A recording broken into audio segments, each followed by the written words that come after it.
The big and the small companies, but also the public administration, they need an increased number of experts. And these are not present on the market. The US say they need already today 1 million of experts in cybersecurity, and they're not existing. In the European Union, the European Commission say there is a need for 900,000. Well, Europe is a little bit lagging behind somehow, but still 900,000 by 2020, which is a huge amount of people. When you see that in the country you have the creation of the training of a few thousand per year, we're still far, far from reaching, for satisfying the demand. We need more people. Cyber is a very elite profession. Not everybody can deal with cyber, not with cyber attacks, but also not with cyber defense. So we need the right people. We don't have enough people. And especially now that the government of the State of Israel decided to allocate a big amount of money in order to make Israel one of the most defense countries against cyber attacks, we need the right people to work on cyber. We need to educate them, we need to certify them, we need to make sure that they will work for several years in the same place, bringing their experience and looking for the new threats that are coming every day. In a few years we will have a 50 million, 100 million IoT units.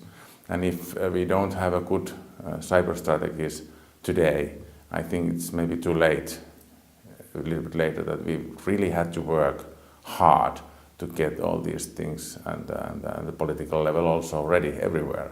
Otherwise, when we have 100 million units there and nobody can control what's going on, if we have a cybersecurity not well prepared, we will have a big problems, and we don't even understand the size of the problems today. Cybersecurity in the healthcare domain and the medical domain is becoming more and more recognized as a significant exposure to patients, meaning we see the fact that connected devices, which are emerging very rapidly to share data, to improve the quality of care, has at the same time introduced risk.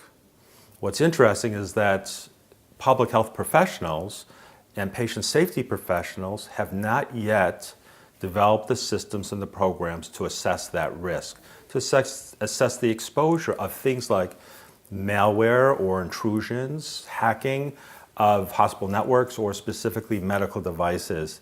And what we're interested in as a public health organization and a patient safety organization is how do we tie together patient safety, population safety, and cyber exposure to the cyber exposure of medical devices.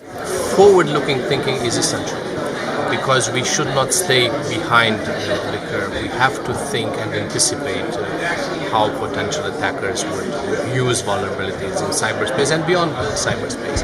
I think coordinated approach is also key because, as I mentioned in my presentation yesterday, cyber defense is a team sport, and we can offset the attacker's advantage by cooperating among defenders. And last but not least, I would say we should think about investing the right resources into having more security in cyberspace, in our networks and information technology, because there is a huge opportunity that we harness, but at the same time we should make sure that we can rely also in the future of this opportunity. Without investment in security, we cannot really be sure that the future will be as dynamic in terms of changes and in terms of output the way it has been in the last decade due to the internet revolution.